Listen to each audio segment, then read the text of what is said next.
My son stole from me. I mortgaged the house to give Liam money for his education, and he took it and just disappeared. No phone calls, no paid for college, no Liam. I never thought he would do something like that, but when it happened, it broke my heart at first, and then it lit a fire of rage inside me. I found out where he lived, found out that he was throwing a party with my money. I went there uninvited, and my next step was to make Liam regret his actions. Before we continue, please subscribe to the channel and let us know where you are listening in the comments. The kitchen smelled of old wood and simmering stew, but the air crackled with something sharper. I stood by the stove, stirring the pot, when Liam burst through the door. His boots thudded against the linoleum, and his eyes, those sharp green eyes I'd loved since he was a boy, flashed with something cold. "You're holding me back, Mom," he snapped, tossing his jacket over a chair. "You want me to stay a nobody forever?" I froze. The spoon slipped in my hand, clinking against the pot.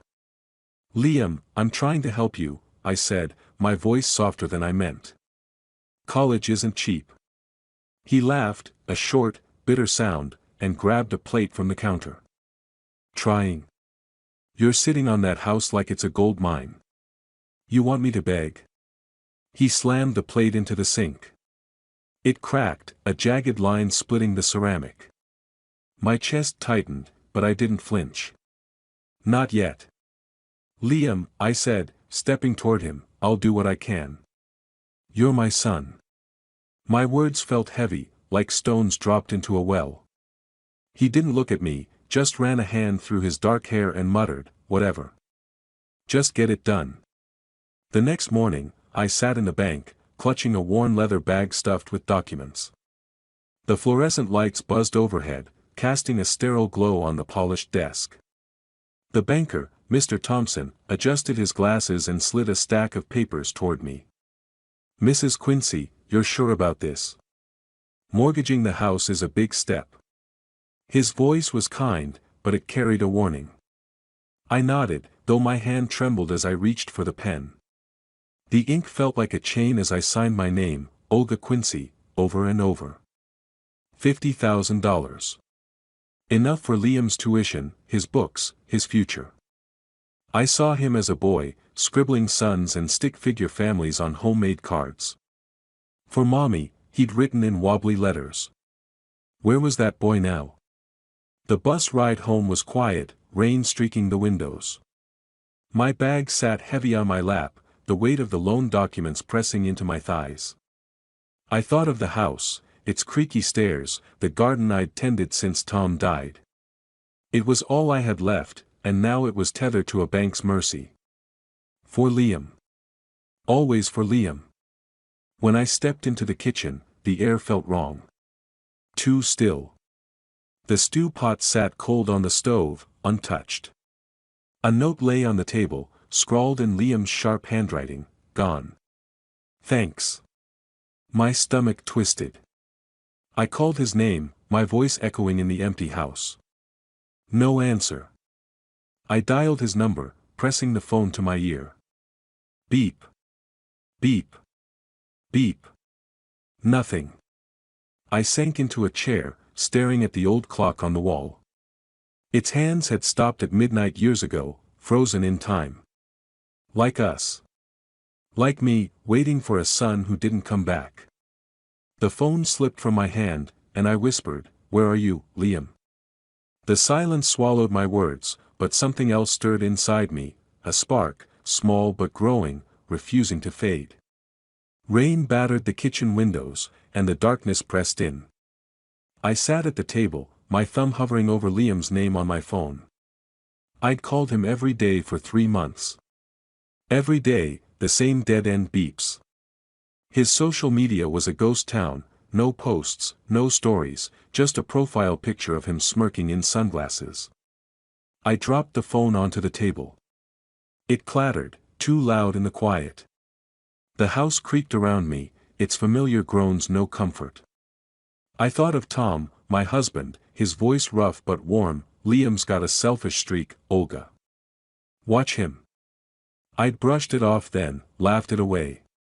Now, Tom's words clawed at me. Had I missed something? Had I failed my son? I couldn't sit still. I grabbed my coat and headed to Liam's old apartment. A cramped studio downtown. The bus smelled of damp wool, and the city blurred past, wet streets, neon signs, strangers huddled under umbrellas. At his building, I climbed the stairs, my knees aching. The hallway reeked of stale smoke. I knocked on his door. Once. Twice. Silence. I pressed my ear to the wood, straining for footsteps, for anything. Just the hum of a distant radiator. Mrs. Quincy. The landlord, a wiry man with a gray beard, appeared behind me. He moved out weeks ago. Didn't say where. My throat tightened. I mumbled a thank you and left, the rain soaking my scarf. Back home, I rifled through Liam's old things, a box of school projects, a soccer medal, letters he'd written as a kid. "I'll make you proud, Mom," one read. I traced the words, my fingers shaking. What had I done wrong? I wrote him a letter, pouring out my worry, my love. Halfway through, I tore it up. He wouldn't read it. The next day, I met Marta at a cafe. The place buzzed with chatter, the air thick with the scent of coffee and fresh bread. Marta sipped her latte, her bracelets jangling. "He's young, Olga," she said, her voice gentle but firm. "He'll come around. Let him go." I stirred my tea, the spoon scraping the cup. "He's my son, Marta. I need to know he's safe." My words sounded hollow, even to me. Marta sighed, patting my hand. "You're too good to him. Always have been." I left the cafe and wandered home, the rain heavier now. In my bedroom, I opened a drawer and found a photo, Liam at 6, grinning, his small hand in mine. We'd been at the lake, the sun warm on our faces. I clutched the picture, my chest aching. "What happened to you?" I whispered. The question hung in the air, unanswered. I couldn't wait anymore. I pulled on my coat, the photo tucked in my pocket. I'd find him. I had to. The rain stung my face as I stepped outside, my boots splashing through puddles. I didn't know where I was going, but I kept moving, driven by a need I couldn't name. At the corner, a cafe's warm light spilled onto the sidewalk. I ducked inside, shivering, and ordered a tea. As I waited, voices drifted from the next table, sharp and careless. One word stopped me cold: Liam. The cafe hummed with life, clinking cups, laughter, the hiss of the espresso machine. I stood by the counter, my coat dripping onto the floor, waiting for my tea. The air smelled of coffee and rain-soaked jackets. I rubbed my hands together, trying to shake the chill, when a voice cut through the noise. "Liam's got a new Tesla. Can you believe it?" It was Clara, a neighbor I hadn't seen in months, gossiping at a table nearby. My heart stopped. Tesla. I gripped the counter, the wood cool under my palms. Clara's friend leaned in, her eyes wide. "He said it was a bonus from work. Guys living large." A bonus? Liam hadn't worked a steady job in years. The money, my money, flashed in my mind. The house. The loan. The sacrifices. I'd skipped new clothes, dinners out, all for him. And he'd bought a Tesla. I sank into a chair, my tea forgotten. The room spun. I saw myself in the bank, signing those papers, my hand shaking. I saw the empty kitchen, Liam's note, gone. "Thanks." Rage bubbled up, hot and sharp, but I swallowed it. Not here. Not yet. The cafe door jingled, and Amelia Wood strutted in, Liam's friend, all sleek hair and sharp cheekbones. She spotted me and smirked, her heels clicking as she approached. "Olga," she said, her voice syrupy with pity. "You look tired. Rough day." I met her gaze, my jaw tight. You could say that. And you look like you know more than you're saying. My words were quiet, but they carried an edge. Amelia's smile faltered, just for a second, before she tossed her hair and walked away. I watched her go, my mind racing. Did she know? Was she part of this? I left the cafe, the rain colder now, biting at my face. At home, I tore through my desk, papers spilling onto the floor. Bank statements, loan agreements, my savings account, gutted. I found the mortgage documents, the ones I'd signed for Liam. $50,000. Gone. My hands shook as I spread the papers across the table, each number a knife in my chest. I remembered his voice, smooth and certain. I'll pay you back, Mom. Every cent. I'd believed him. Fool. I sank into a chair, the house creaking around me. The photo of Liam, the one from the lake, lay among the papers. His smile mocked me now. I picked it up, my fingers tracing his face. You made a mistake, Liam, I whispered. My voice was steady, but inside, something shifted, a fire, growing hotter. I reached for my phone, my thumb hovering over his number. I wanted to scream, to demand answers. But I stopped. No. He wouldn't hear me beg. I set the phone down and gathered the statements, stacking them neatly. This wasn't over. I'd find him. I'd make him face me.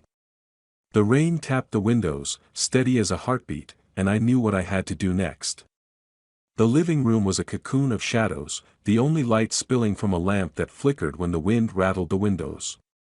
I sat on the sagging couch, a cardboard box balanced on my knees. Inside were pieces of Liam, photos, letters, scraps of a life I'd thought I knew. I lifted a picture, its edges worn soft. Liam at 5, clutching my hand at the county fair, his grin wide enough to swallow the sun.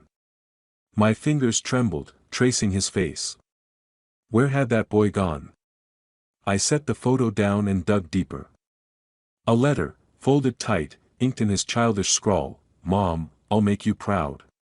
Promise. I'd believed him then, working double shifts at the diner, my back aching, to buy him that red bicycle he'd begged for. I'd skipped meals to save for his school trips, smiled through exhaustion when he brought home report cards. All for him. Always for him. But there were other memories, sharper ones. His first lie, 16, claiming he'd lost the $50 I'd given him for books. I'd found the new sneakers in his closet, but I said nothing. Love makes you blind. I pulled out another photo, Liam at 18, arms crossed, smirking at the camera. That smirk. I'd seen it in the kitchen months ago, when he demanded the money. My money. My house. I stood, the box sliding to the floor, and crossed to the hall closet. My hands moved on their own, shoving aside coats until I found it, his old leather jacket, tucked in the back. It smelled of his cologne, sharp and expensive. I pressed it to my chest, the leather cool against my skin. Tears came, hot and fast. I'd given him everything, and he'd taken it all, my trust, my home, my heart. I sank to the floor, the jacket crumpling in my arms. Why, Liam? I whispered. The house didn't answer. But then something shifted. The tears slowed, and my grip tightened. I wasn't broken. Not yet. I stood, tossing the jacket onto the couch like it burned. He wouldn't win.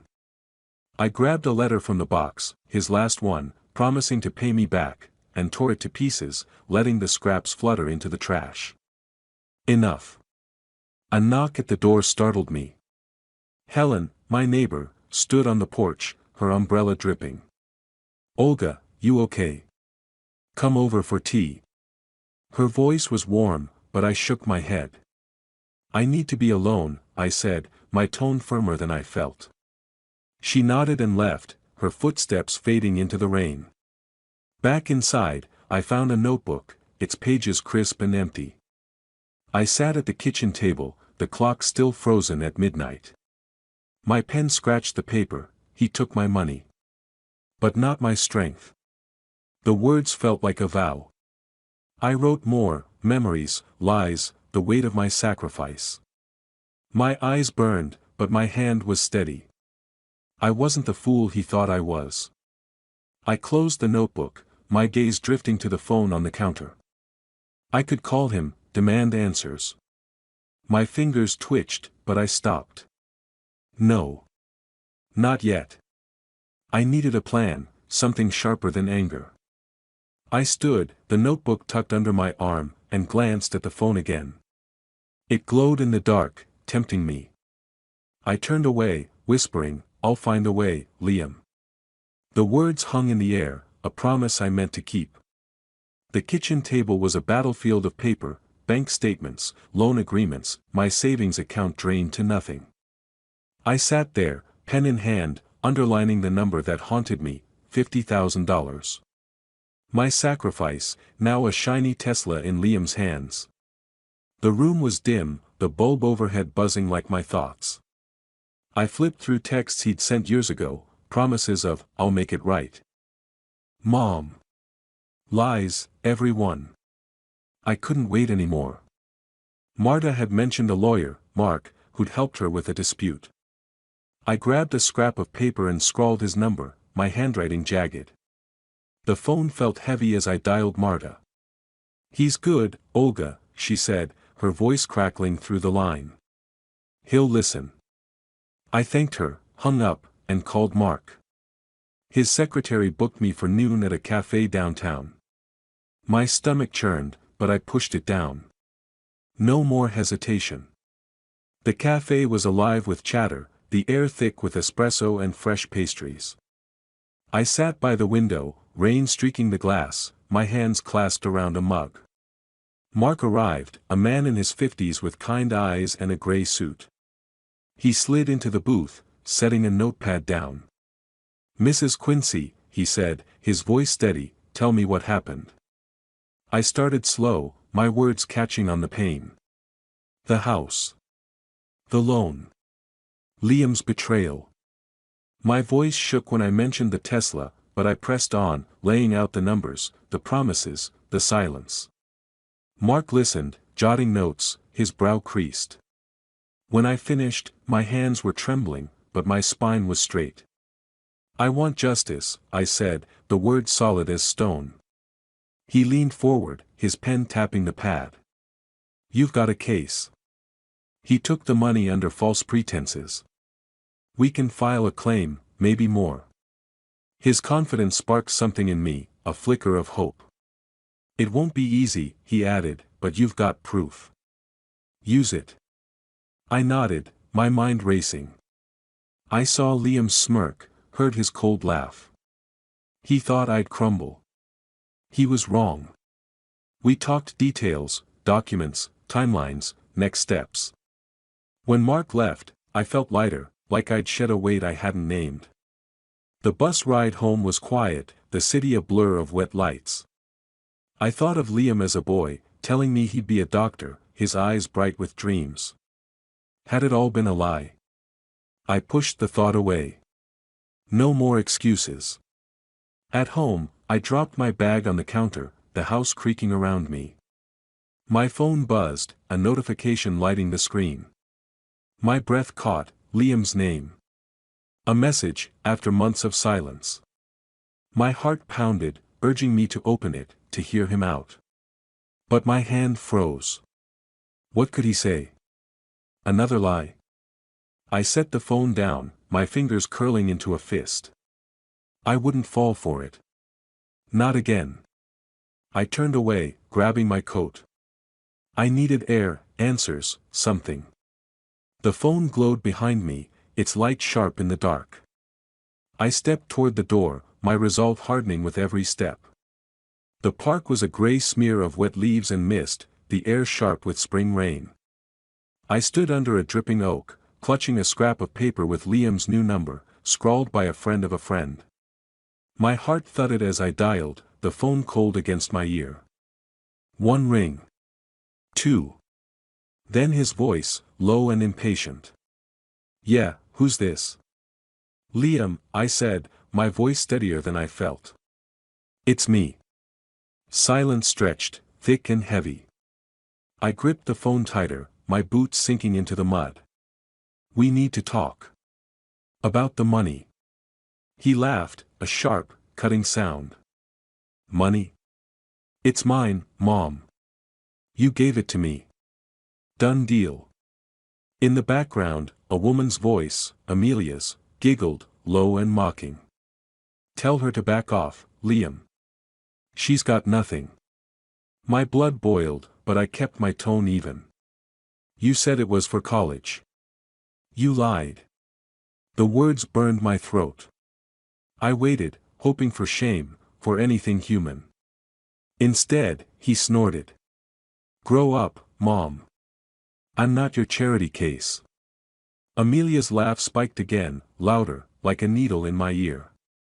"She's wasting your time," she purred. The line went dead.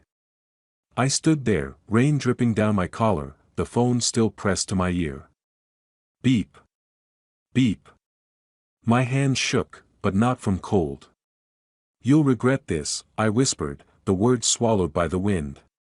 The park felt vast, empty, like it was holding its breath. I shoved the phone in my pocket and walked, leaves crunching underfoot, my anger a pulse in my chest. At home, the house was too quiet, the air stale. I tossed my coat over a chair and opened my laptop, its screen casting a pale glow across the kitchen. Mark's words echoed, "You've got proof. Use it." I started searching, Liam's social media, his friends, anything. My fingers flew over the keys, chasing threads. A photo of his Tesla, posted by a friend. A club he'd been at. Amelia, always there, smirking in the background. My jaw tightened. She was part of this, I knew it. I scrolled further, my eyes burning. Then I stopped. A post, buried deep, caught my attention, something that didn't fit. My breath hitched. I leaned closer, clicking the link, my pulse racing. What was this? My hand hovered over the mouse, ready to dig deeper. The clock on the wall was still frozen, its hands stuck at midnight. I barely noticed. The screen glowed, pulling me in, and I knew I was close to something that could change everything. The elevator hummed, its mirrored walls throwing back my reflection, tired eyes, gray hair tucked into a neat bun, a folder clutched against my chest. I straightened my coat, the weight of bank statements and old texts grounding me. The doors slid open, and I stepped into Mark's office, a sleek space of glass and steel in downtown Chicago. The air smelled of coffee and fresh ink, and outside, the city buzzed under a gray sky. Mark stood to greet me, his smile warm but professional. "Olga," he said, gesturing to a chair. "You brought everything." I nodded, setting the folder on his desk. Papers spilled out, loan agreements, Liam's promises, my emptied savings. My hands shook as I arranged them, each sheet a piece of my betrayal. He scanned the documents, his brow creasing. "This is solid," he said, leaning back. "You've got a strong case for fraud." He took the money under false pretenses. His voice was steady, like a lifeline. "But we need more, proof of how he spent it. Receipts, witnesses, anything." I swallowed, my throat tight. "He bought a Tesla. Through parties. I heard it from people." My voice cracked, and I hated it. "I loved him, Mark. Gave him everything. And I stopped, my fingers digging into my palms. Mark's eyes softened. "My sister did something like that," he said quietly. "Took my parents' savings, ran off. It hurts. But you're doing the right thing." His words landed gently, a bridge between us. I nodded, blinking back tears. For the first time, I didn't feel alone. We talked strategy, tracking Liam's purchases, finding witnesses, building a case. He handed me a list of contacts, bankers, friends of Liam's, anyone who might talk. Be discreet, he warned. He's slippery. I tucked the list into my folder, my resolve hardening. Liam thought I was weak. He'd learn otherwise. As we wrapped up, Mark leaned forward. You're stronger than you think, Olga. Don't forget that. I managed a small smile, his words like fuel. I stood, the folder heavier now, filled with purpose. Thank you, I said, my voice steady. Outside, the wind bit at my face as I walked to the bus stop. Rain speckled my coat, and the city's hum felt distant, like it belonged to someone else. I pulled out my phone, checking for messages. One blinked on the screen, from Helen, my neighbor. People are talking about you. Be careful. My stomach twisted. Talking? About what? I reread the message, my fingers tightening around the list Mark gave me. The bus pulled up, its doors hissing open. I climbed aboard, the folder pressed to my chest, Helen's words looping in my mind. Whatever was coming, I'd face it. I had to. The street was slick with rain, the asphalt gleaming under flickering streetlights. I pulled my scarf tighter, heading to the corner store for milk. Neighbors' houses glowed, curtains drawn, but their glances felt sharp. Helen had looked away when I passed her gate, her lips pursed. My chest tightened, Helen's message still burning in my mind, people are talking about you. Inside the store, fluorescent lights buzzed, casting stark shadows on the aisles. I grabbed a carton, my boots squeaking on the tile. At the counter, two women whispered, their eyes darting to me. She's the one muttered, her voice low but clear. Trying to ruin her own son. Greedy, they say. My cheeks burned, but I kept my head high, handing the cashier my money. The door chimed, and Amelia Wood sauntered in, her heels clicking like a challenge. Her smirk was sharp, her eyes scanning me like I was something to pity. Olga, she drawled, leaning against a display. Stirring up trouble, huh?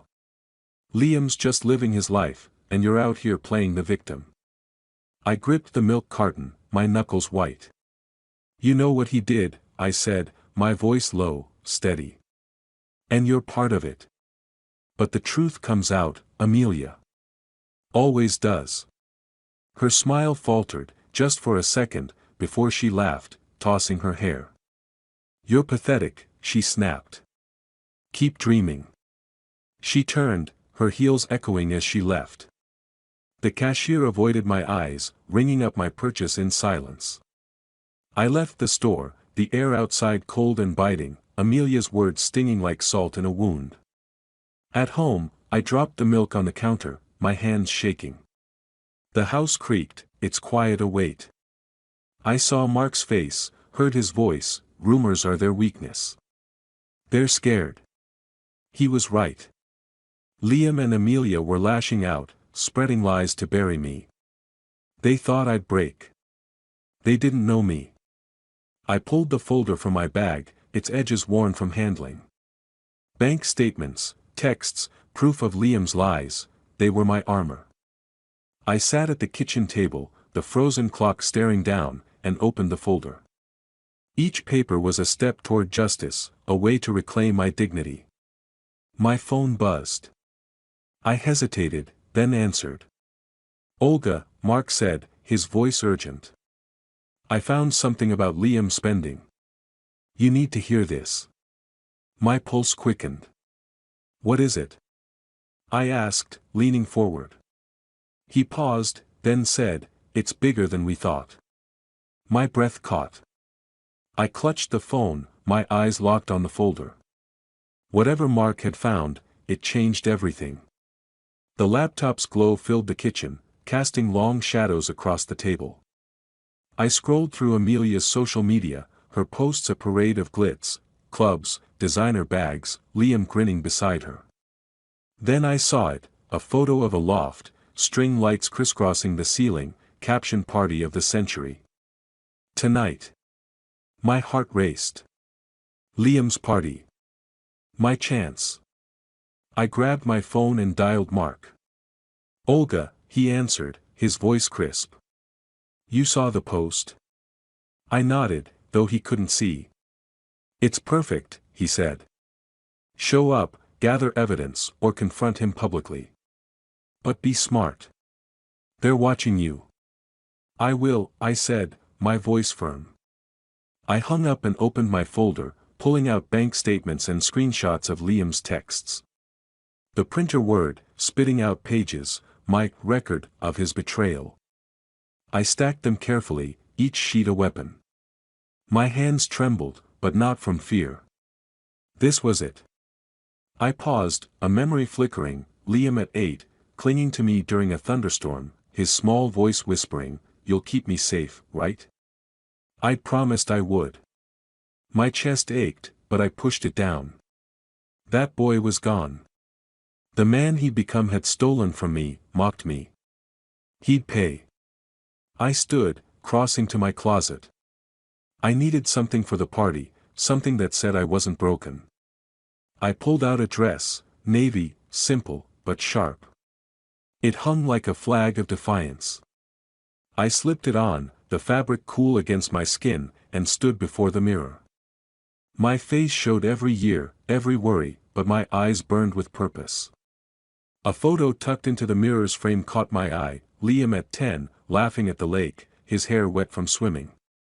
My breath hitched. I reached for it, my fingers brushing the faded edges. Why did it still hurt? I started to pull it down, but it slipped, fluttering to the floor. I froze, staring at the photo. My resolve wavered, just for a moment. Then I straightened, leaving it where it fell. I grabbed the folder, its weight steadying me, and headed for the door. The loft wasn't far, and I had a plan.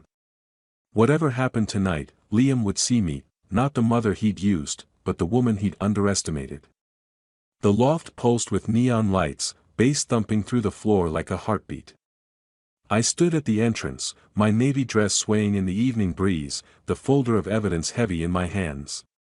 My pulse raced, but my steps were steady as I crossed the threshold. Inside, bodies swayed, laughter clashed with clinking glasses, and the air was thick with perfume and ambition. I scanned the crowd. There, Liam, leaning against a bar, a smirk on his face, Amelia draped over his arm. I clutched the folder tighter, its edges biting into my palms. Years of sacrifice, nights cleaning offices, skipping meals, mortgaging my home, flashed before me. For him. For this. My jaw tightened. No more. I wove through the crowd, ignoring the curious glances, and approached the DJ booth. The kid behind the decks looked up, his headphones half off. "Can you cut the music?" I asked, my voice low but firm. He hesitated, then nodded. The beat stopped. Heads turned, conversations faltered. The loft fell silent, save for the hum of neon and a distant car horn outside. I stepped into the center of the room, the folder raised like a flag. "Liam," I called, my voice slicing through the quiet. "Son, look at this record." His smirk vanished. Amelia's eyes widened, her drink frozen mid-sip. I opened the folder, pulling out copies of bank statements, loan agreements, his own texts promising repayment. I handed them to the nearest guests, who took them with hesitant fingers. "This is what my son did," I said, my tone steady. "He took $50,000, my home, my life, and spent it on cars and parties. On this." Gasps rippled through the crowd. Papers passed from hand to hand, whispers growing louder. Liam pushed through, his face pale. "It's a lie," he shouted, his voice cracking. "She's making it up." But his eyes darted to the papers, and I saw fear. Amelia lunged forward, snatching a sheet from a guest. "This is nonsense," she hissed, but her hands shook. She shoved past a couple, heading for the door. I stepped into her path, my gaze cold. "You can't run from the truth, Amelia," I said. She froze, then bolted, her heels clattering. The crowd closed in, voices rising. Liam grabbed my arm, his grip tight. "You're ruining me," he snarled. I pulled free, meeting his eyes. "You ruined yourself." I turned, handing out the last papers, my heart pounding but my head high. The loft erupted, shouts, questions, phones snapping photos. I walked toward the exit, the folder empty now, my steps light despite the chaos. Liam's voice chased me, raw and desperate, but I didn't look back. Outside, the air was cool, the city alive with distant lights. I took a breath, my chest loosening. Then I saw him, Mark, leaning against a street lamp, his coat collar up against the wind. His eyes met mine, a quiet pride in them. "You did it," he said, stepping closer. I nodded, but his next words stopped me cold. "This isn't over, Olga." "Not yet." The courtroom smelled of polished wood and stale coffee, its marble walls amplifying every cough, every shuffle. I sat in the front row, my hands clasped around a worn leather bag, its weight a reminder of the folder I'd emptied at the loft. Mark sat beside me, his suit crisp, his presence steady. "It's almost time," he whispered, squeezing my hand. I nodded, my throat tight, my eyes fixed on the judge's bench. Liam slouched across the aisle, his tie loose, his face hollow. Amelia sat behind him, her head bowed, avoiding my gaze. The sight of them stirred something, pity, maybe, or the ghost of love, but I pushed it down. They'd made their choices. So had I. The judge entered, her robe swishing, and the room stood. She settled, her glasses catching the light, and began. "In the matter of Quincy versus Quincy," she said, her voice clear, "we've reviewed the evidence of fraudulent misrepresentation." My heart thudded. Mark's hand tightened on mine. She detailed the case, my loan, Liam's lies, the Tesla, the parties. Each word was a brick, building my justice. "The defendant's actions," she continued, "constitute a deliberate breach of trust." Liam shifted, his jaw tight. Amelia's hands twisted in her lap. I kept my eyes on the judge, my spine straight. "For damages and punitive measures," she said, "the court orders Liam Quincy to repay Olga Quincy $150,000. A murmur swept the room. "Triple my loss." I closed my eyes, whispering, "Finally." Not victory, not joy, just peace, heavy and real. Mark leaned close. "You did it, Olga," he said, his voice warm. I opened my eyes, managing a small smile. The judge's gavel struck, sharp and final. Liam's head dropped, his hands gripping the table. Amelia slipped out, her steps quick, like she could outrun the truth. Outside, the air was sharp, the sky a pale spring blue. I stood on the courthouse steps, my bag slung over my shoulder, the weight of the trial lifting. I thought of Liam at 5, apologizing for a broken vase, his eyes wide and sorry. Had that boy ever been real? I didn't know anymore. My phone buzzed, Liam's name flashing. My thumb hovered, tempted to answer, to hear his voice. But I let it ring, the sound fading into the city's hum. Whatever he wanted, excuses, anger, tears, it wasn't mine to carry. I slipped the phone into my bag, my fingers brushing the leather. Mark appeared beside me, his coat flapping in the breeze. "Coffee?" he asked, his grin soft. I hesitated, glancing at the street. A familiar car idled across the road, Liam's Tesla, its engine low. My stomach twisted, but I turned to Mark. "Take me home," I said, my voice quiet but sure. The knock came sharp, cutting through the morning quiet.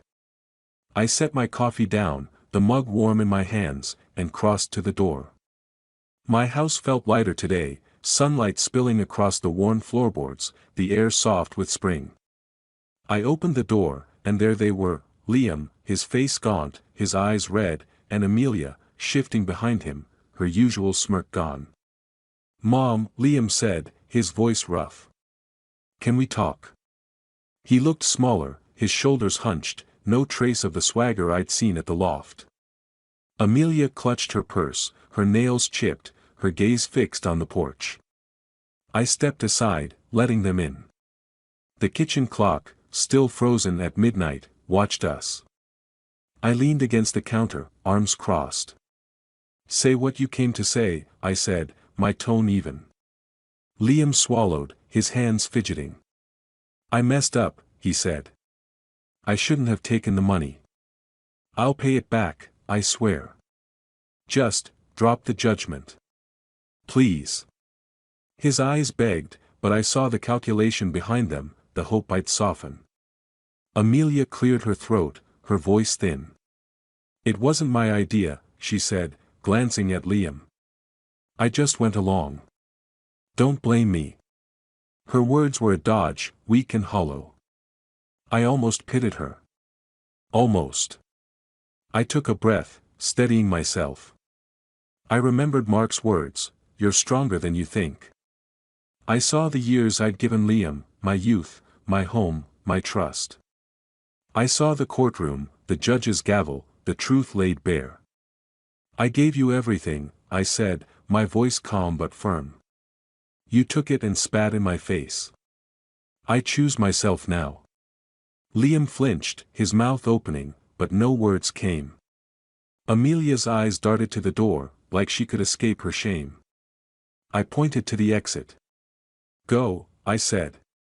They shuffled out, Liam's head low, Amelia's steps quick. I closed the door, the click loud in the quiet. It felt final, like a lock turning on the past. The doorbell rang again, softer this time. Mark stood on the porch, his grin easy, a paper bag in hand. "Brought pastries," he said, stepping inside. "Figured you earned a treat." I laughed, the sound surprising me, light and free. We sat at the table, coffee steaming, the house warm around us. "You're starting over," Mark said, his eyes kind. "What's next?" I sipped my coffee, the bitterness soft against the sweetness of the moment. I didn't have an answer, but for the first time, that was okay. I stood, carrying my mug to the window. Outside, the street was alive, kids biking, trees budding, the world moving on. My lips curved, a faint smile. The future was mine, and I was ready to meet it.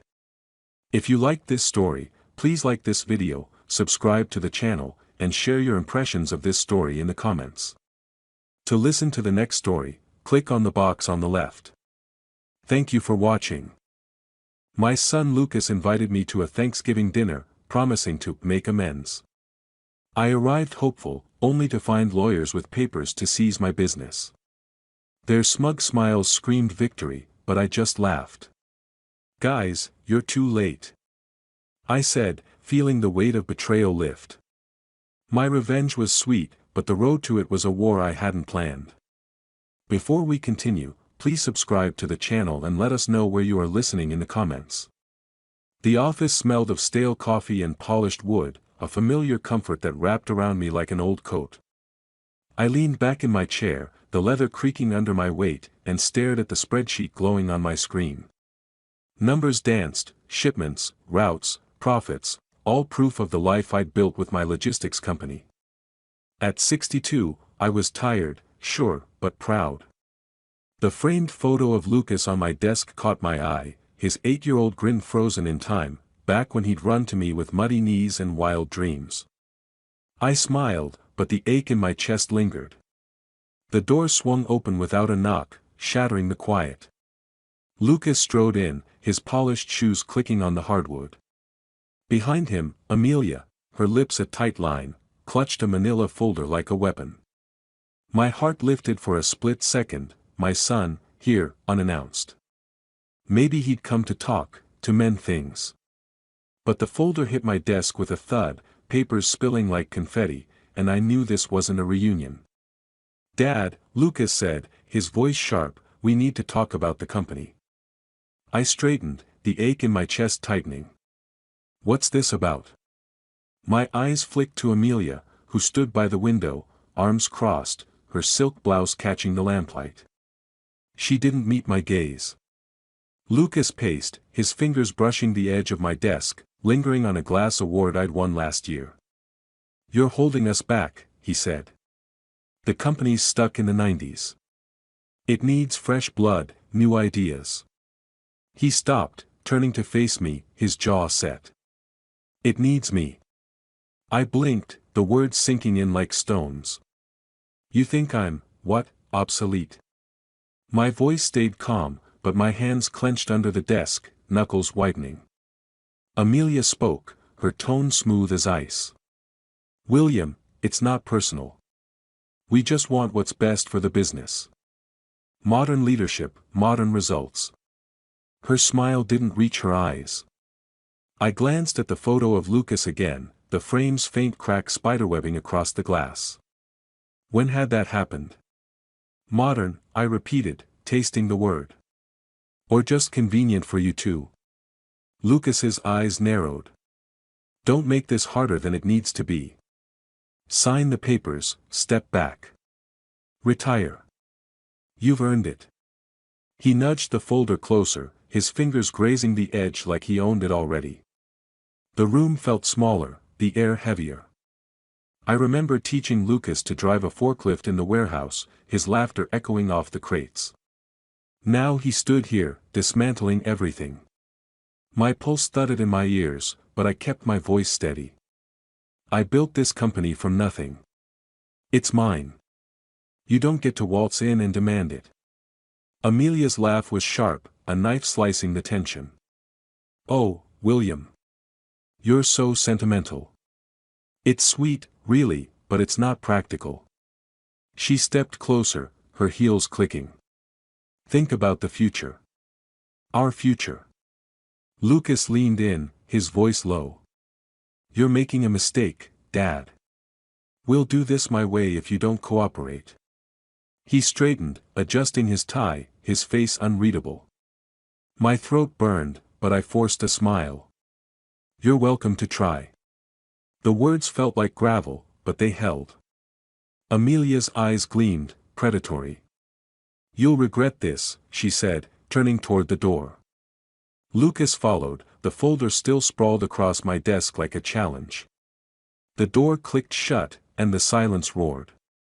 I sat there, staring at Lucas's photo, my fingers brushing the cracked frame.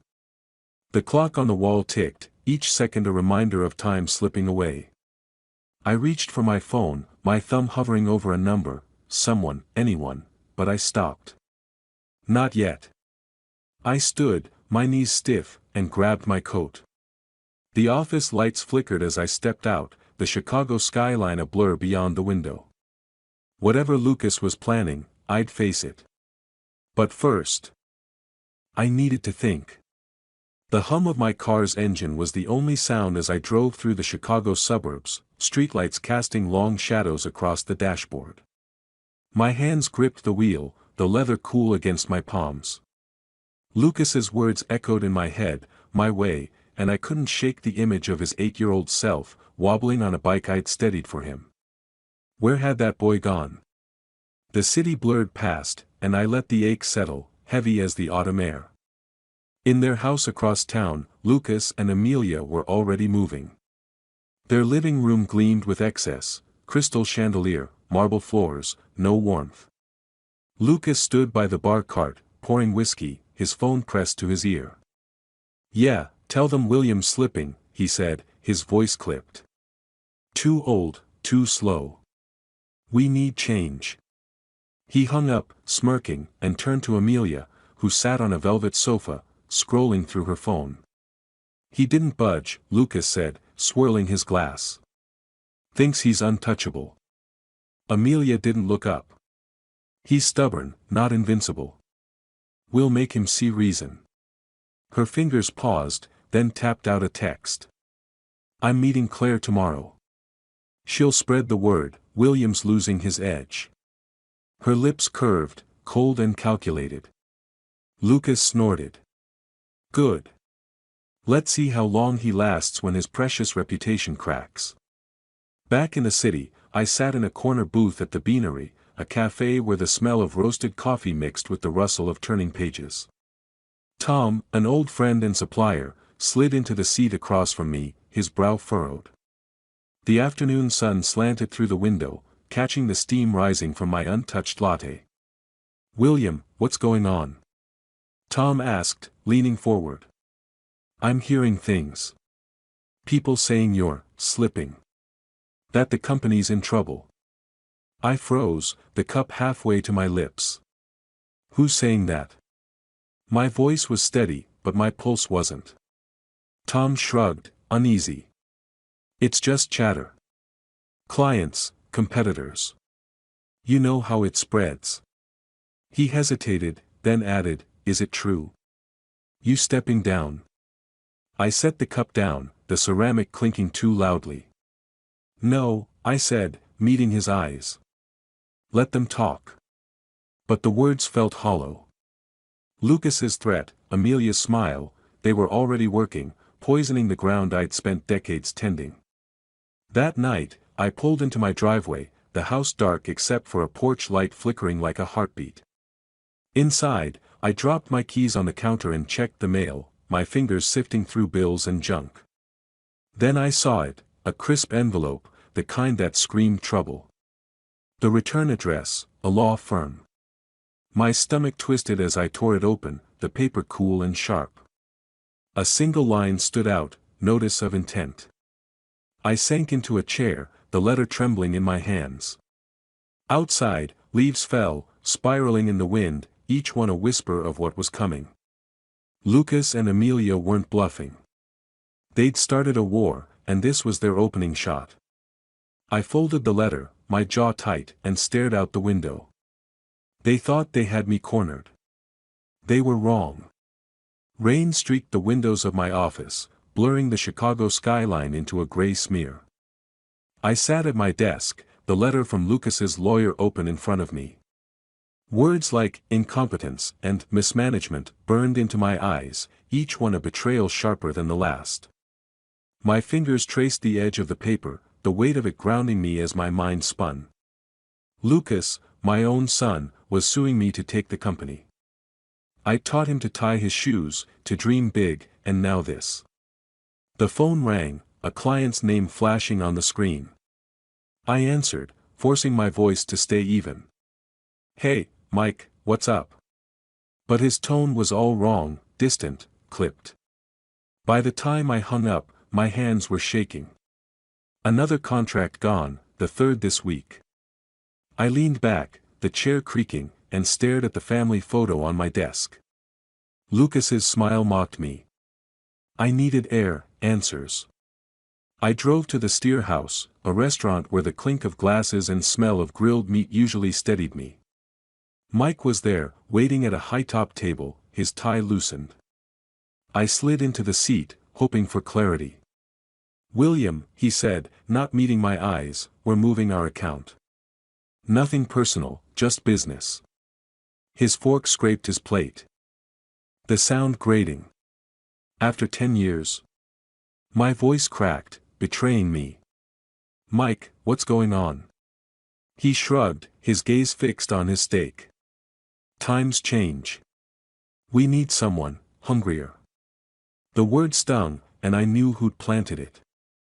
Back at the office, I paced, the rain louder now, like a drumbeat. I couldn't lose everything, not like this. On impulse, I grabbed the letter and drove to a modest brick building downtown, the address of a lawyer I'd never met. The sign read, "Marshall and Associates." I pushed through the door, the smell of old books and lemon polish hitting me. Ellen Marshall stood behind a cluttered desk, her gray hair pulled back, her eyes sharp but kind. "Mr. Crow," she said, extending a hand. "I've read the notice. Your son's playing dirty." I sank into a chair, the weight of the day pressing down. "I don't want a war," I said, my voice low. "But I can't let him take it." Ellen leaned forward, her pen tapping the desk. "He's counting on you folding. We won't let that happen." Her confidence was a lifeline, but doubt gnawed at me. Could I fight my own son? Across town, Lucas and Amelia clinked champagne flutes in their sterile dining room. He's crumbling, Lucas said, grinning. A few more pushes, and it's ours. Amelia sipped her drink, her eyes narrowing. Don't underestimate him. He's not as weak as you think. That night, back in my office, I ran the numbers. The losses were piling up: clients, revenue, time. My fingers brushed an old photo of the company's first truck, parked outside a warehouse I'd rented with my last dime. I'd built this from nothing. I wasn't done yet. I stood, the photo in my hand, and whispered to the empty room, "This isn't over." Outside, the rain slowed, and I felt a spark ignite. Lucas thought he'd won the first round. He had no idea what was coming. The living room was quiet, save for the faint creak of my armchair as I shifted. A photo album lay open on my lap, its leather cover worn from years of handling. The picture I stared at was from a summer long gone: Lucas, maybe 6, his cheeks smeared with watermelon juice, laughing as he chased a firefly across a picnic blanket. I could still hear his giggle, high and free, the kind that made my chest ache with pride. Now, that ache was something else entirely. I traced the edge of the photo, the paper cool under my fingertip, and let the memories pull me under. I'd started the company with nothing but a beat-up truck and a stubborn streak. Nights spent mapping routes on a kitchen table, Lucas asleep in the next room. I'd paid for his college, his first car, his dreams, all from the sweat of this business. I'd given him his first job here, watching his eyes light up as he learned the ropes. "I want to be like you, Dad," he'd said once, his voice so earnest it hurt. I'd believed him. The album felt heavier now. I flipped the page, landing on a shot of us at the company's 10th anniversary, Lucas in a too-big suit, grinning beside me. When had he stopped looking at me like that? I shut the album, the snap echoing in the empty house, and stood. My knees protested, but I needed air. Outside, the park was a patchwork of fallen leaves, their rustle underfoot blending with the distant laughter of kids. I walked the gravel path, hands in my coat pockets, the October chill biting my knuckles. A family passed, a dad hoisting his daughter onto his shoulders, her squeals piercing the dusk. I looked away, the memory of Lucas on my own shoulders too sharp. Had I missed something, some moment when he'd turned? My phone buzzed, jarring me. It was Pete, a warehouse manager who'd been with me for decades. "Boss," he said, his voice low, "there's talk. Lucas is calling around, saying you're stepping down. Some folks are nervous." I stopped, my breath catching. "He's wrong, Pete," I said, my voice steadier than I felt. "You know that, right?" "Damn right I do," he said. "Just thought you should know." He hung up, and I stood there, the wind tugging at my scarf. Lucas wasn't just coming for the company, he was trying to break it from the inside. Back home, I sank into the armchair again, the album forgotten. Instead, I pulled a file from a drawer, an old binder stuffed with company records. Contracts, dreams inked on paper. I flipped through, my eyes catching on the first lease I'd signed, the one that had nearly bankrupted me. I'd fought then. I could fight now. The papers rustled as I set them on the coffee table, their edges curling like secrets. My gaze drifted to my phone, the screen dark but tempting. I wanted to call someone, Ellen, maybe, or Pete again, but what would I say? That my son was tearing me apart? I picked up the phone, my thumb hovering, and whispered to the empty room, "Time to remind them who I am." The words felt like a promise, fragile but real. The phone was heavy in my hand, its screen glowing in the dim living room. I'd been staring at Ellen's number for too long, my thumb frozen. Last night's resolve, those whispered words about reminding them who I was, felt distant in the morning light. But Lucas's betrayal wasn't waiting, and neither could I. I hit call. "William," Ellen answered, her voice crisp. "Ready to fight?" I exhaled, the knot in my chest loosening. "I'm ready to talk. Can we meet?" An hour later, I was in my car, the Chicago skyline looming through a haze of clouds. The drive to Ellen's office was a blur, my mind churning. Could I really take on my own son? The man I'd raised, loved, trusted. But the image of that lawsuit, those cold words, incompetence, burned away the doubt. I parked and stepped into the chill, my coat flapping as I crossed the street. Ellen's office was a haven of order, books stacked neatly, a faint coffee scent lingering. She stood as I entered, her gray hair catching the light. "Sit," she said, gesturing to a chair. "I've been digging into Lucas's claim. It's aggressive, but sloppy. We can push back." I sank into the seat, my hands clasped tight. "I don't want to destroy him, Ellen," I said, my voice low. "Not yet." Her eyes softened, but her tone stayed firm. "He's betting you'll go soft. We'll prove he's wrong." She slid a file across the desk, her pen tapping. "Start with the board. Rally your people. Lucas is spreading doubt, we'll spread truth." We walked to a nearby cafeteria, its windows fogged from the heat inside. Over weak coffee, Ellen laid out ideas, legal counters, employee meetings, a PR push. Her humor cut through the tension. "This coffee's awful," she said, grimacing, "but our plan. That's gold." I managed a smile, the first in days. "I'm listening," I said, leaning in. Her confidence was contagious, and for the first time, I felt the ground steady beneath me. Back in my car, I called Pete. The line crackled, his voice gruff. "Boss, some guys are wavering. Lucas's talk is getting to them." "Then I'll talk louder," I said. "You with me, Pete?" "Always," he said, and I could hear his grin. "That's enough for now." That night, I sat at my kitchen table, a notebook open. I scribbled ideas, names, dates, strategies, each word a step toward reclaiming what was mine. The pen scratched, the sound sharp in the quiet. Ellen's plan, Pete's loyalty, my own stubborn heart, they were enough to start. I closed the notebook and leaned back, my eyes on the ceiling. The car keys lay beside me, glinting under the lamp. I grabbed them, my grip tight on the wheel as I sat in the driveway, the engine off. The notebook rested on the passenger seat, its pages full of fight. "This is my move," I thought, the words a spark in the dark. I wasn't done yet. The office buzzed with nervous energy, the hum of the air conditioner barely covering the shuffle of feet. I stood at the head of the conference table, facing a dozen employees, my team, my family in a way Lucas never understood. Their eyes were wary, some darting to the door. Lucas's whispers had done their work, but I wasn't here to lose them. "Folks," I said, my voice steady, "you know me.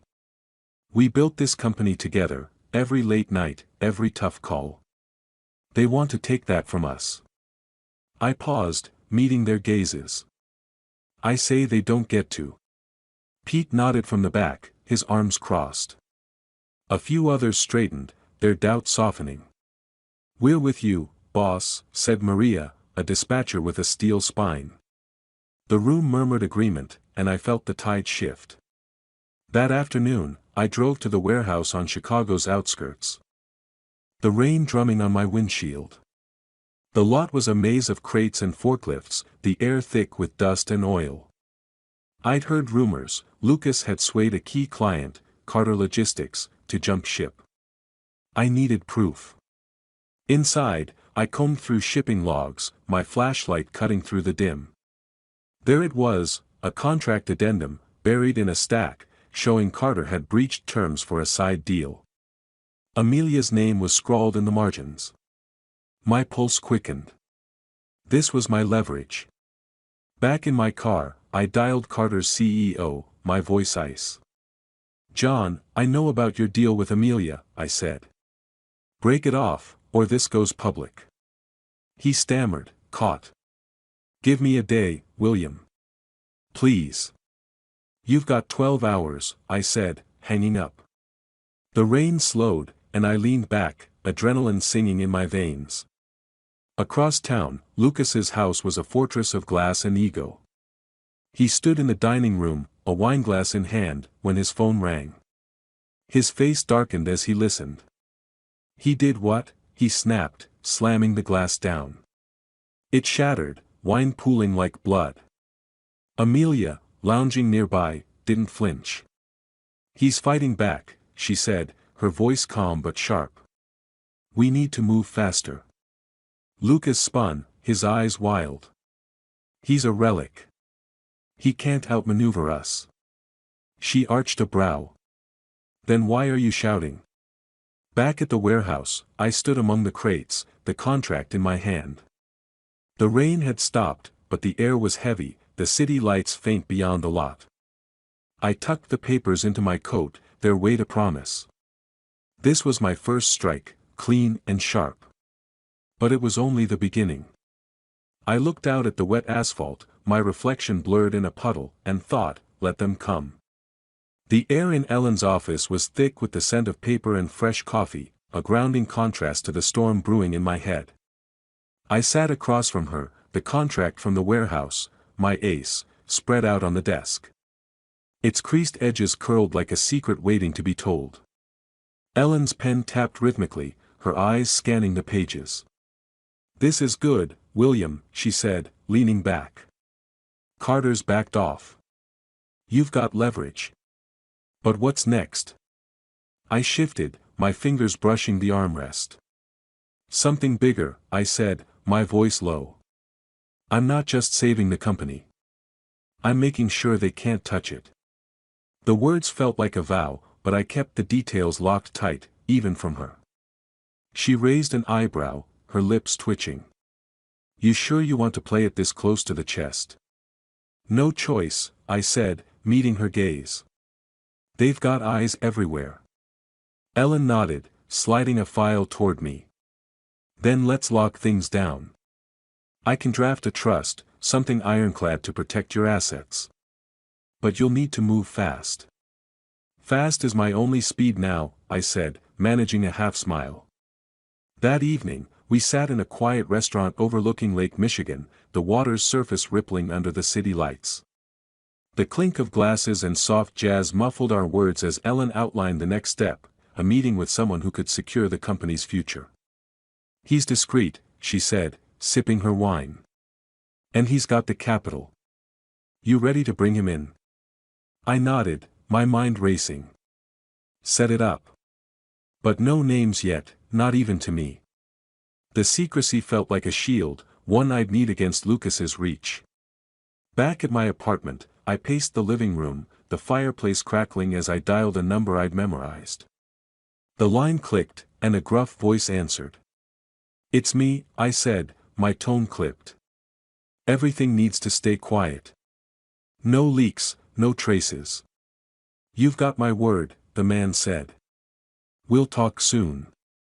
The call ended, and I exhaled, the weight of the plan settling deeper.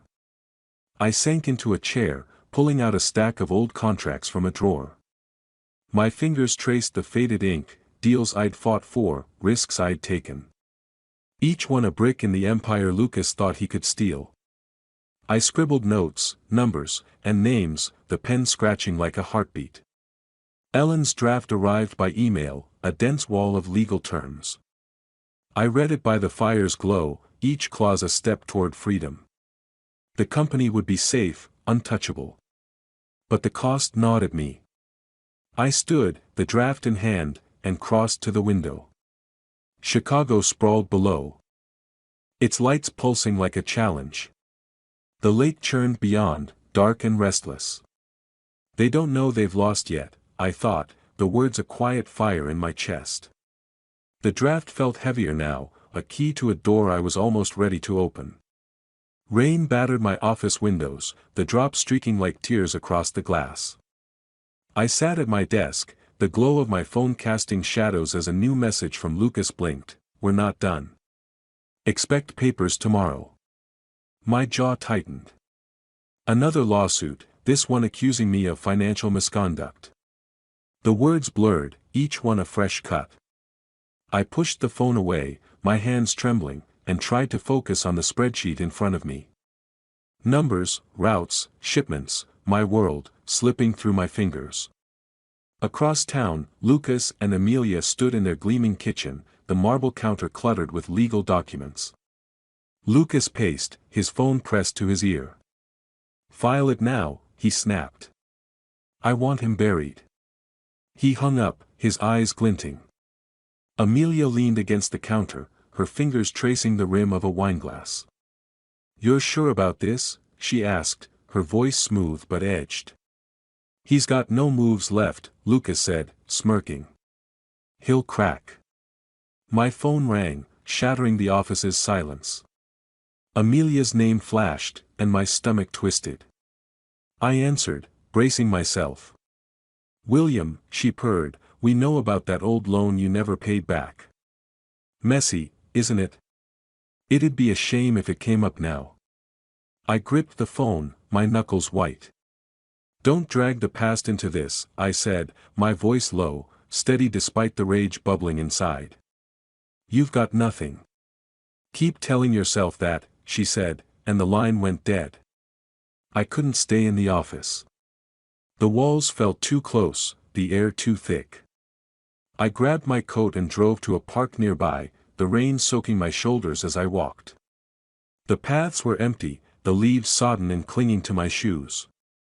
I stopped by a bench, my breath fogging in the cold, when a familiar voice called out. "William? What are you doing out here?" Ellen stood under an umbrella, her coat buttoned tight. I managed a weak smile. "Trying not to drown," I said. She joined me, her umbrella shielding us both. "Lucas is escalating," she said, her tone matter of fact. "But they're sloppy. Those accusations. They're half-baked. We can counter." "I'm tired, Ellen," I admitted, the words slipping out. "But I'm not done." "Good," she said, her eyes warm. "Because they're bluffing. We just need to be faster." Back at her office, the smell of chamomile tea grounded me as she spread out files. "Lucas is trying to fabricate evidence," she said, pointing to a report. "Fake invoices, doctored emails. It's desperate, and it's our opening." I leaned forward, my pulse quickening. "Then we hit them with it," I said. "Expose the fraud." Ellen grinned. "Now you're talking." I left her office, a folder of evidence tucked under my arm. The rain had slowed, but the city felt alive, electric. My phone buzzed again, another message from Lucas. I didn't open it, not yet. The folder in my hand was my answer, sharp and ready. I stepped into the night, the wet pavement reflecting the city's glow, and felt the fight reignite. The fire in my living room crackled, casting flickering shadows across the coffee table where my phone lay. Lucas's message glowed on the screen, "Thanksgiving dinner tomorrow.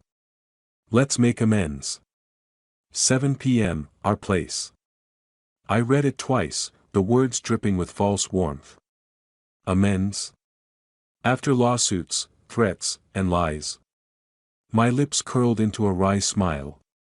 They thought they could play me, but I saw the trap from a mile away. Still, curiosity tugged. What was their angle? I dialed Ellen, pacing as the line rang. "They've invited me to dinner," I said when she picked up. "Thanksgiving. Says they want peace." Ellen snorted. "Peace? That's a wolf in a turkey costume. Meet me at the brew. We need to talk." An hour later, I slid into a booth at the cafe, the air thick with the scent of espresso and cinnamon. Holiday lights twinkled outside, their cheer mocking the tension in my chest. Ellen sat across from me, her scarf draped over the chair. "It's a setup," she said, stirring her latte. "They'll push you to sign something. Maybe wave those fake invoices in your face. You ready for it?" I leaned back, my fingers tapping the table. "Let them think they're winning," I said. "I've got my own plans." Her eyes narrowed, but she grinned. "You're scary when you're smug, you know that." "Learn from the best," I shot back, and we both laughed, the sound easing the weight for a moment. Across town, Lucas and Amelia stood in their dining room, the tables set with crystal and silver, a stage for their charade. Lucas adjusted a napkin, his movements sharp.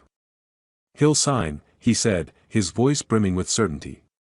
"One push, and he's done."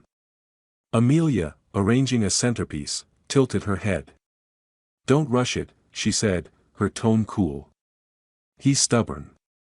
We need him off balance first." Lucas smirked. "Oh, he will be." Back at my office, I sat at my desk, the city's glow filtering through the blinds.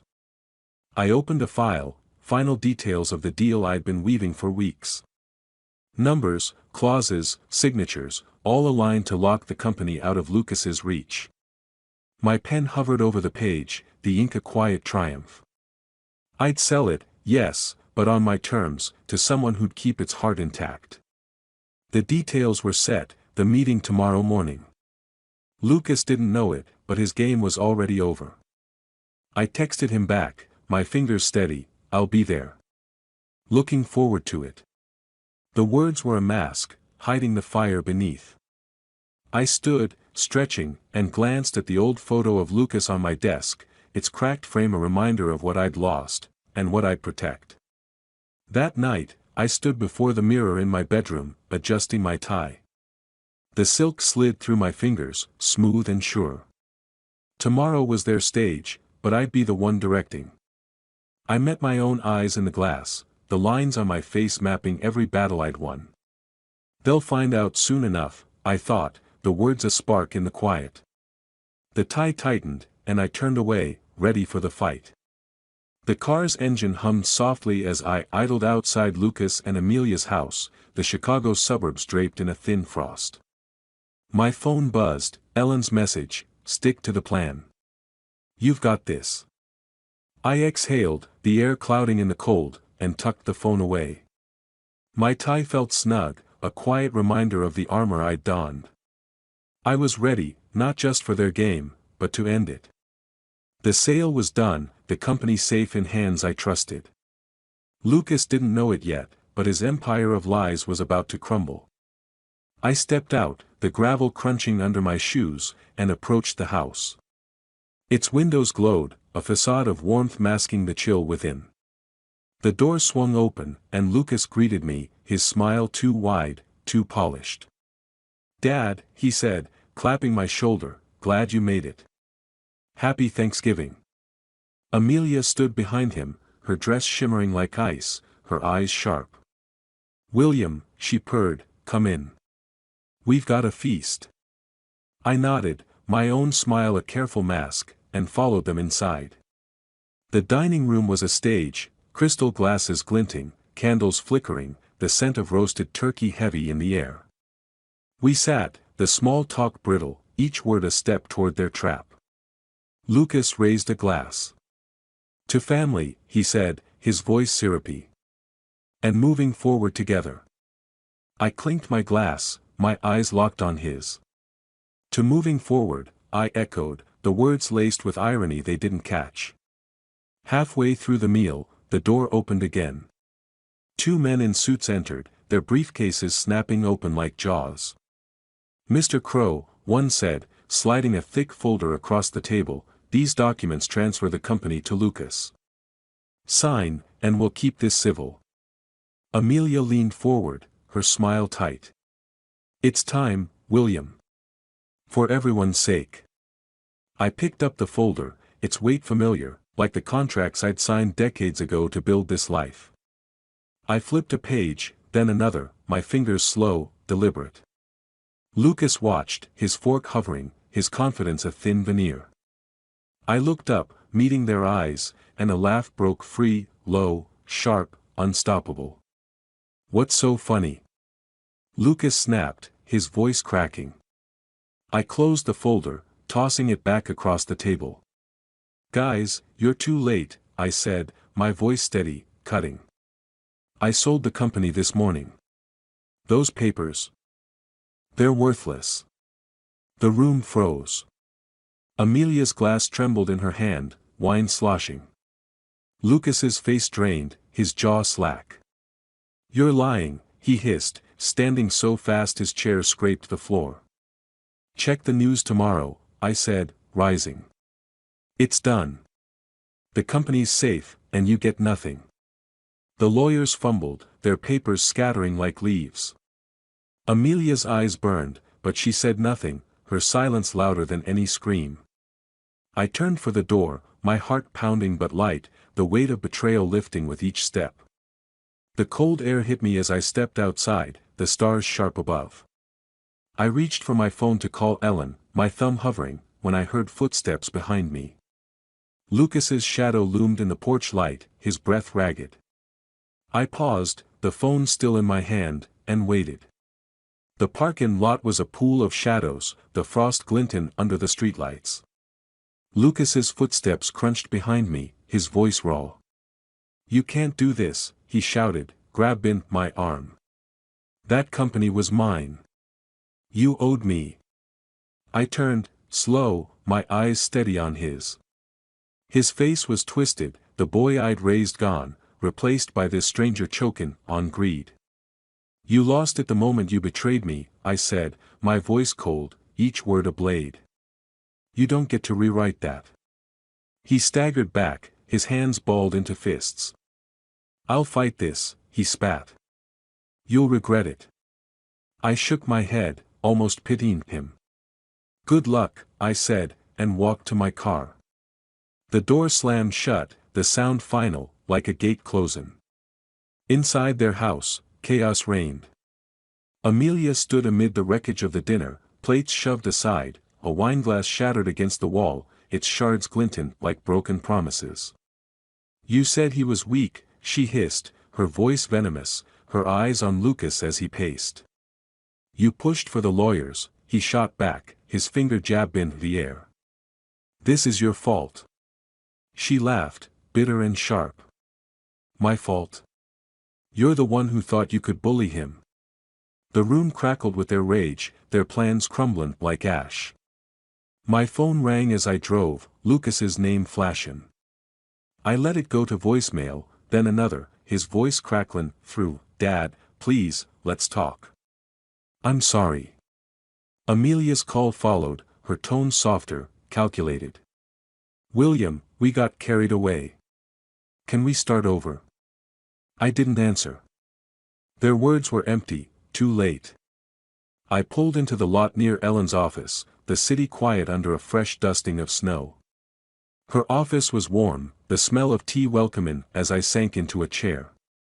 Well, she asked, her eyes twinkling. How'd it go? Told them the company's gone, I said, a grin tugging at my lips. They didn't take it well. She laughed, loud and free. You crushed M. Proud of yourself? I leaned back, the tension easing. Not proud, I said. But I'm free. Ellen slid a mug of tea across the desk, her smile soft. You earned it, William. Every bit. I sipped the tea, its warmth spreading through me. My phone buzzed again, Lucas, then Amelia. I powered it off, the screen going dark, a door shut tight. The fight was over, and I'd won, but the victory was heavy, laced with the ghost of what might have been. I stepped out of Ellen's office, the mug still in my hand, the city sparkling under a blanket of snow. The air was sharp, clean, and I let it fill my lungs. I thought of tomorrow, of what came next, the future wide and uncharted. The snow crunched under my boots, each step a promise I wasn't sure I'd keep. The park was a winter painting, snow dusting the paths, holiday lights twinkling through the bare branches. Ellen walked beside me, her scarf bundled tight, her breath clouding in the morning chill. We'd left her office behind, the weight of last night's victory still settling. So, she said, her voice light, you pulled off the impossible. Sold the company, outsmarted the vipers. What's next? I shoved my hands deeper into my coat pockets, the snow crunching underfoot. Something new, I said, my eyes on the horizon. Something mine. The words felt fragile, like the first buds after a long freeze. Lucas's face flickered in my mind, his laugh as a boy, his rage last night. I let it pass, the ache dull but present. We wandered into a cafe. Its windows fogged, the air rich with hot chocolate and cinnamon. We grabbed a corner table, the wood warm under my fingers. Ellen leaned forward, her eyes bright. "You could start small," she said. "A consultancy, maybe. Or something wild, like a vineyard. I'd back you." I chuckled, the sound easing the knot in my chest. "You've done enough, Ellen. More than enough." She waved me off. "Nonsense. We're a team now. Say the word, and I'm in." The idea of a new venture sparked something, not the fire of my old company, but a quieter flame, steady. I sipped my drink, the warmth spreading, and let myself imagine it, a fresh start, no shadows of betrayal. For the first time in months, I felt light, like I could breathe. Back at my apartment, the quiet wrapped around me, broken only by the creak of the floorboards. I pulled out the old photo album, its leather soft from years of touch. Lucas's face stared up, frozen at 10, his grin wide as he held a model truck I'd given him. I lingered, the memories sharp, his small hand in mine, his dreams I'd carried. But I closed the album, sliding it into a drawer. That chapter was done. I sat at my desk, a blank page before me. I started writing, the words pouring out, a letter to Lucas I'd never send. "I loved you," I wrote, "but you chose your path. I hope you find peace, but it won't be with me." The pen trembled, but I kept going, each word a release, a door closing, soft but firm. Later, I stepped onto the balcony, a mug of coffee in hand. The city stretched below, dusted with snow, its lights a promise of tomorrows. I thought of the company, safe now, its legacy intact. I thought of Ellen, her laugh, her strength. I thought of me, 62 and startin' over. A smile tugged at my lips, small but real. This is just the beginning, I thought, the words warm against the cold. The coffee steamed, and I leaned into the dawn, ready for whatever came next. If you liked this story, please like this video, subscribe to the channel, and share your impressions of this story in the comments. To listen to the next story, click on the box on the left. Thank you for watching.